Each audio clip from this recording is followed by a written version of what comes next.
We will now move to our next speaker. That's Paul Mortlock. He's from CBRE, and he's the head of the European Data Center Capital Market.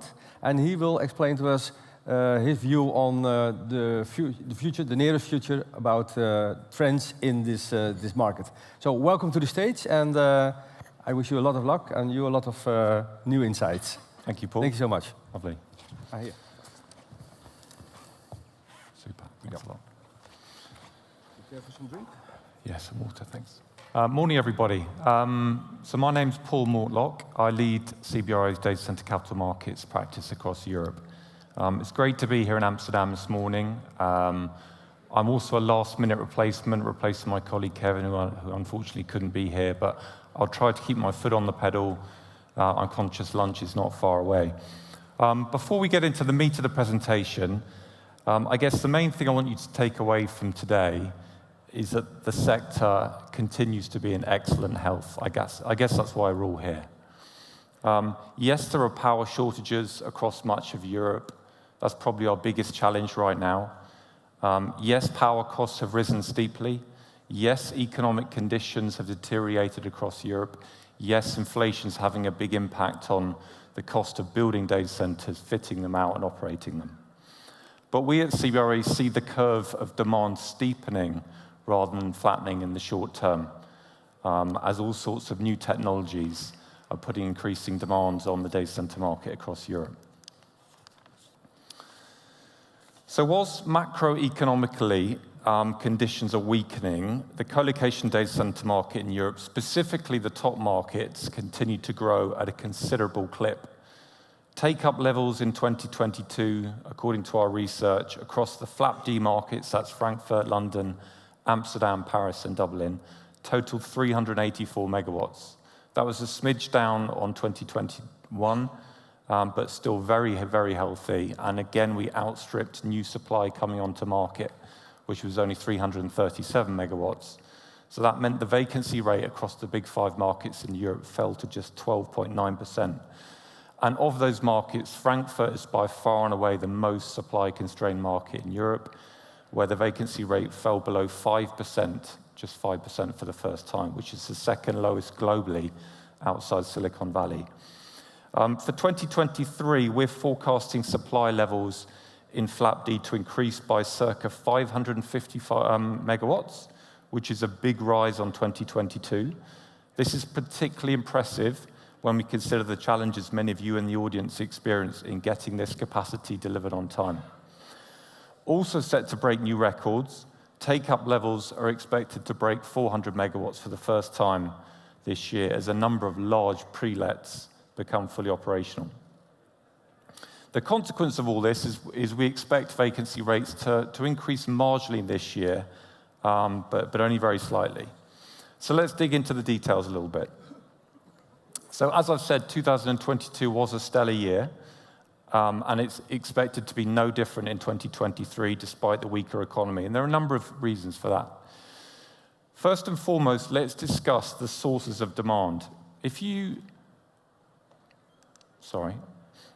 direct your attention to the pie chart on the left-hand side, it's worth noting the geographic sources of that demand in Europe. Frankfurt and London represent over half of the projected take-up this year, with a wide gap between the top 2 markets and Paris, Amsterdam, and Dublin. If we move to the table on the right-hand side, the source of that demand broadly aligns with the rank of the largest markets across Europe. As you can see on the top row, London has been and remains the largest market in Europe, although Frankfurt has been catching it up over the last couple of years. The 3 rows of the table below the total capacity stats are potentially a little bit more interesting. Paris is expected to be a very strong performer this year, and we do expect that gap to close between Paris and the top 2 markets over the next 3 years. Co-location rental rates, which we're often asked about at CBRE by our clients, are definitely trending upwards. And there's 2 main factors for this.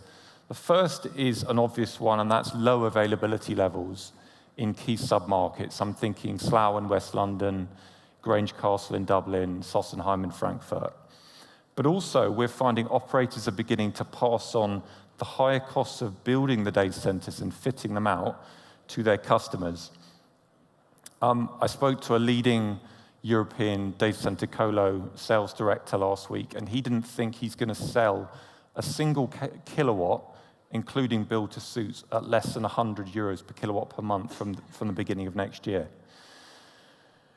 One thing we are noticing is hyperscalers' resistance to swallowing the current spike in inflation. So whilst indexation levels are rising slightly, it's nothing like the CPI levels that we're witnessing across Europe. And the main reason for that is because inflation rates are set to fall in the short term, and so they don't want to be penalized for that during the entire duration of their lease. Moving on to vacancy, despite the continued high demand for capacity, we're not set to announce that vacancy rates are ready to fall further across the board.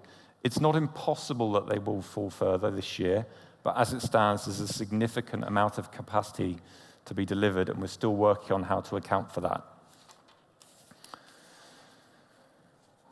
So in terms of actual statistics, once again, the hyperscalers are responsible for the vast majority of all the take-up we witnessed across Europe. Something like 80% of all the capacity is from a very small number of customers, Microsoft and AWS being by far and away the largest tenants from a take-up perspective. In the whole of 2022, there were 694 megawatts of signings across Europe. And for info, signings is not only contractually contracted capacity that comes online, but also pre-lets that have been agreed during that period. The main reason for the massive growth is that hyperscalers are continuing to build out existing availability zones in key markets. But there are new players coming online, groups we haven't seen take lots of capacity historically. These are companies like Oracle, Salesforce, ByteDance, and Workday, who are fast growing their footprints across Europe. One particular thing we've noticed is, again, a trend that we've witnessed coming over from the US is an increasing size of the individual transactions. There were more than 15 deals we recorded last year over 10 megawatts, and many of those were well over 20 megawatts. We're seeing a trend of more and more build-to-suits, and in these build-to-suits, it's increasingly common that the tenant, rather than the colocation landlord, are operating the facilities. So it's a quasi-triple net situation. If we look at the top operators across the 5 largest markets in Europe, the rank order is pretty clear. Equinix and Digital Realty are far and away the largest providers by total IT capacity. There's a sharp drop-off when the next 3 are considered, though NTT, CyrusOne, and Vertus still have a significant presence across the FLAP-D markets. What's interesting to see is where each of these operators derives its geographical strengths across the top markets. NTT's strength is largely derived from its operations in Frankfurt and London, although they have a growing campus here in Amsterdam. CyrusOne has a good spread of facilities and capacity spread all over Europe, and obviously Vertus are only present in London. But as large and lucrative as the FLAP-D markets are, Europe is far more than just the top 5 markets, insofar as data centers are concerned. Operators need to expand. In fact, many operator efforts are as focused on non-FLAP-D locations than they are to FLAP-D. And finally, there are a number of good reasons why we're seeing significant growth outside the FLAP-D markets. I'm talking about big, fast-growing Tier 2 markets, cities like Berlin, Milan, Warsaw, Madrid, Oslo, Zurich. They're all witnessing significant hyperscale expansion. Where the hyperscalers go, the colocation providers go, and it's literally everywhere. As such, significant capacity has been and will be added in many of the smaller European metro markets going forward. As I've already alluded to, there are some major constraints in the FLAP-D markets. There's massive power shortages. That's probably our biggest problem. But also there's a shortage of land, and there's a shortage of contractors where the hyperscalers want to grow. The size of the economy is super important.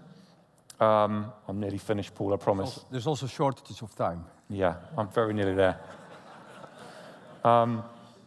So yeah, the economy size is super important, but you also have some strategic hubs like Marseille and Barcelona where they have subsea cable landing stations. And the Nordics, given the cheap green energy, is hugely in favor. Lots of countries are still quite far behind in terms of moving on-prem to off-prem. And then obviously data protection, data sovereignty, data regulation is forcing certain countries to grow in-country as they're unable to outsource. The net result of all these drivers are a set of markets, let's say 30 of them in non-FLAP-D, that make up close to half of the 5 gigawatts of co-location capacity we see across Europe. That's it from me. Thanks very much for listening.